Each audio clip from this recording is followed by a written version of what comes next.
मैं सबसे पहले ILF को मुबारक देता हूं।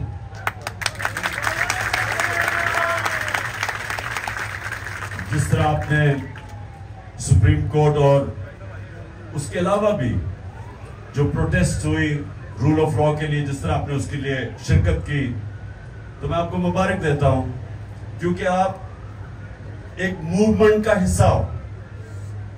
और ये समझने वाली बात है कि ये पाकिस्तान की वो मूवमेंट है कि अगर यहां हम शुरू में इस मुल्क में रूल ऑफ लॉ आ जाता जब पाकिस्तान बना था, तो ये भी मुल्क आज कोई मलेशिया, सिंगापुर की तरह का खुशहाल मुल्क होता। जब इस शदाब ने बात की कि सिर्फ एक वजह के पाकिस्तान ऊपर नहीं आ सका अब तक, क्योंकि अल्लाह ने जो ये जमीन है हर किस्म की नेमतें बख्शी है इस पर। मैं जो 3.5 साल प्राइम मिनिस्टर रहा, मुझे तब अंदाजा होना शुरू हुआ कि अल्लाह ने इस मुल्क पे कितनी नेमतें बख्शी। उससे पहले मुझे भी नहीं अंदाजा था कि यहां किसी चीज की अल्लाह ने कभी नहीं छोड़ी। लेकिन जब एक मुल्क पे इंसाफ नहीं होता, तो वो हजरत अली का कौल है कि कुफर का निजाम चल जाएगा, लेकिन ना इंसाफी और जुल्म का निजाम नहीं चल सकता। जो मुल्क खुशहाल है दुनिया में, जो भी आप दुनिया में जाके देख लें, जिधर खुशहाली है वहां रूल ऑफ लॉ है। मैं ये लोगों को बार बार एक मिसाल देता हूं कि रूल ऑफ लॉ इंडेक्स के अंदर डेनमार्क नंबर 1 है और पाकिस्तान 129 पे 140 मुल्कों में से। डेनमार्क की औसत आमदनी पर कैपिटा इनकम $68,600 है, पाकिस्तान की $1,600 है। और अगर डेनमार्क के मसाइल और पाकिस्तान के मसाइल देखे तो कोई मुकाबला ही नहीं है।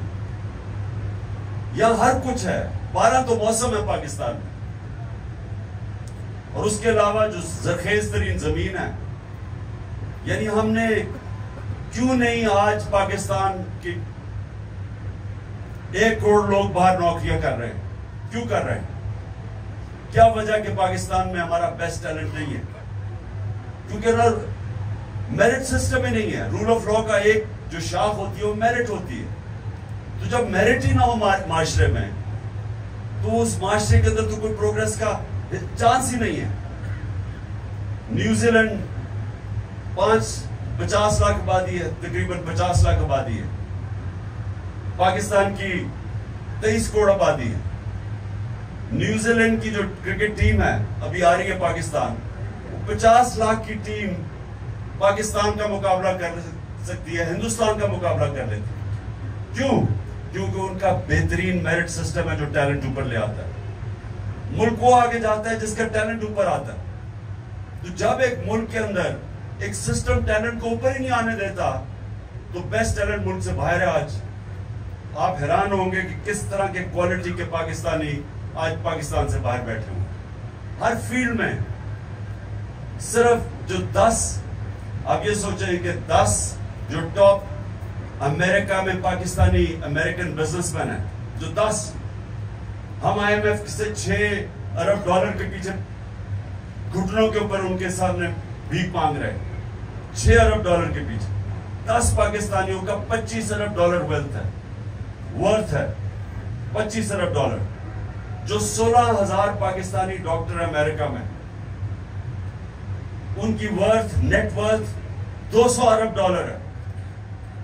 हमारे सिर्फ जो 20,000 पाकिस्तानियों ने जिन्होंने प्रॉपर्टी ली हुई है दुबई में, 20,000 पाकिस्तानियों ने $10.4 अरब की प्रॉपर्टी ली हुई। तो मुल्क गरीब है, पाकिस्तानी अमीर है, और उसकी वजह सिर्फ यह कि यहाँ रूल ऑफ लॉ नहीं।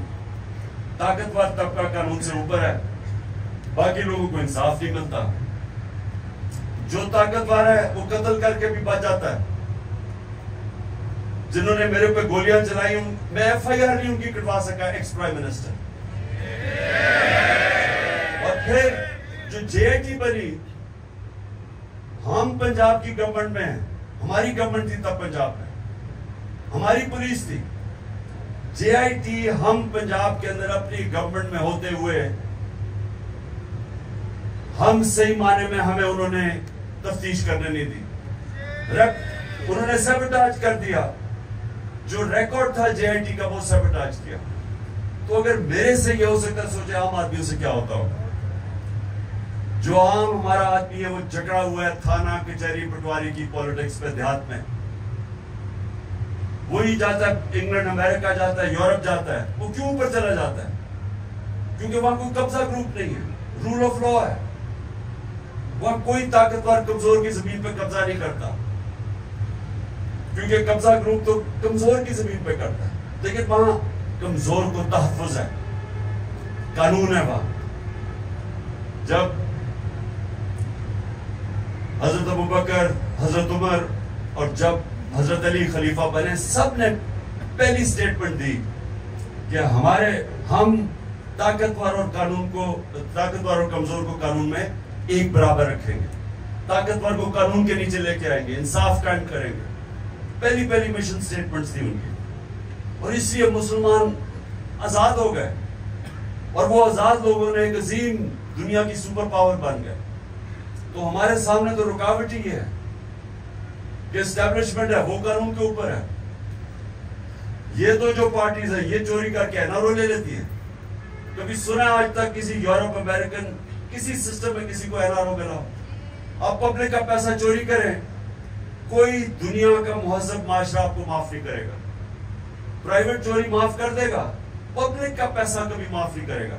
या पहले एनआरओ ले गए 2008 में, और आप फिर एनआरओ ले गए। एनआरओ का मतलब ये कि जो मेरे नबी सल्लल्लाहु अलैहि वसल्लम ने 1500 साल पहले तकरीबन कहा था कि जब एक कौम ताकतवर मुजरिम को सजा नहीं देती और कमजोर मुजरिमों को सजा देती है, वो तबाह हो जाती है। तो यही तो एनआरओ है। ये आपके सामने वो जो उन्होंने 1500 साल पहले बात की थी, आपके सामने है। क्योंकि छोटा चोर नुकसान नहीं पहुंचाता इतना। पटवारी वगैरह ये जो चोरी करते हैं या थानेदार, वो क्या कर लेंगे? ज्यादा एक बड़ी गाड़ी, एक गाड़ी ले लेंगे, जितना भी चोरी करेंगे वो मुल्क में पैसा रखेगा। ये इतनी बड़ी चोरी करते हैं कि इनको पैसा बाहर भेजना पड़ता है। तो पहले चोरी का नुकसान, बड़ी चोरी का, फिर जब पैसा बाहर भेजते हैं, डॉलर्स लेके पैसा बाहर भेजते हैं, तो डॉलर एंड में कम हो जाता है, डॉलर ऊपर चला जाता है, रुपए की कीमत गिरती है, महंगाई आ जाती है, गुर्बत बढ़ जाती है। ये हमारे मुल्क पे नहीं, ये सारी डेवलपिंग वर्ल्ड के अंदर यही मसला है। नाइजीरिया तेल के जखीरे पे बैठा हुआ है, सबसे ज्यादा तेल है अफ्रीका में, और गुर्बत भी है। क्योंकि वहां भी वो बड़े बड़े जो चोर हैं, वो डाकू हैं, उनको नहीं पकड़ सकते, वो सारा पैसा चोरी करके बाहर भेज देते हैं। तो हमारा मसला, और आप सबके लिए, क्योंकि आप वो कम्युनिटी हैं जो ये समझती हैं, आप कानूनदान हैं, आपको समझ है इस चीज की। आपको समझना चाहिए कि ये जो अब मूवमेंट चल रही है रूल ऑफ लॉ की, इसके ये रुकेगी नहीं अभी, क्योंकि ये जद्दोजहद है, ये जहाद है। इंसाफ जो है अभी आपने और जिंदा होना है इंशाल्लाह, इससे ज्यादा मैं आपको सुना सकूं।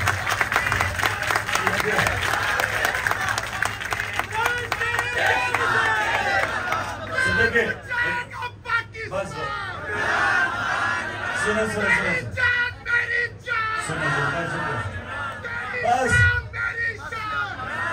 सुनो मेरी बात।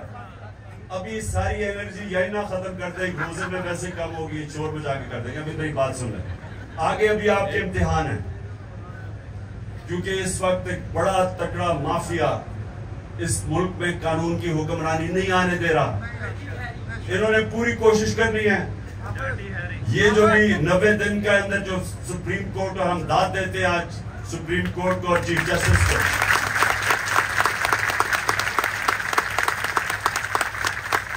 हर किस्म के प्रेशर के बावजूद, प्रेशर एक दो माफियाज की, दो पार्टीज जो इलेक्शन से भागी हुई हैं, इनका प्रेशर एक था, और दूसरा नामालूम अफराद का प्रेशर था।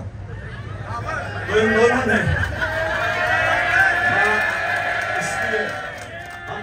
देते हैं अपने चीफ जस्टिस को कि वो प्रेशर बर्दाश्त कर गया।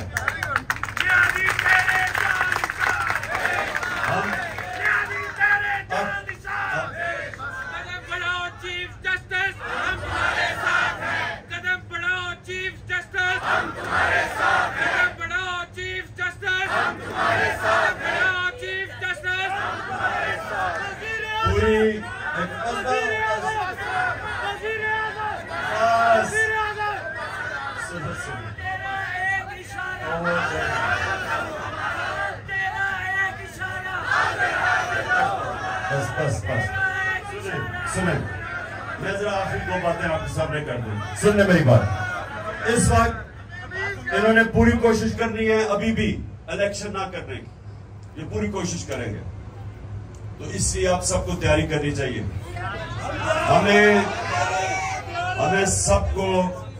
हमें सबको सड़कों पे इसलिए निकलना पड़ेगा कि ये जो कानून की हुक्मरानी का असल में मकसद होता है आजादी। हकीकी आजादी जो होती है वो आती है इंसाफ से। फंडामेंटल राइट्स जब आपके एक मुल्क का निजाम उनकी हिफाजत करता है तो लोग आजाद हो जाते हैं। एक मिनट, अभी नहीं, बस और बस करो।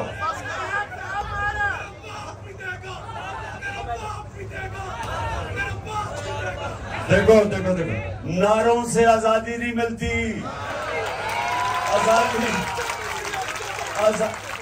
आजादी कोई प्लेट में पकड़ा के नहीं देता, जद्दोजहद करनी पड़ती है।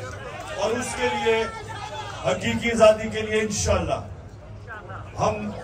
हमने पूरी तरह जद्दोजहद करनी है। और आप सब ने मिलके, और सब वकीलों को, ILF आपका काम होना चाहिए, बाकी भी शायद आप बाकी भी वकीलों को मिलाएं, क्योंकि सारे वकील आइन और कानून के साथ खड़े हैं। इन सबको मिला के आपको ये जो माफियाज हैं, वकीलों में भी माफिया है। माफिया कैसा? पैसा चल रहा है, इनके ऊपर पैसा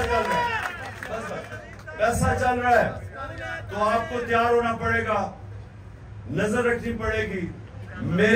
अभी भी इलेक्शन से निकलने की कोशिश करेंगे और हमने इनको इलेक्शन से निकलने नहीं देना। ये जो आपको पता है ना, हम जब छोटे में जब क्रिकेट खेलता था बचपन में, तो जब ऐसी भी रोंदू टीमें आती थी, जब वो हारने लगती थी ना, वो विकेट उठा के भाग जाते थे। तो अब ये भी विकेट उठा के भाग रहे हैं। हम कह रहे वापस आओ, खेलो मैच, भाग रहे हैं।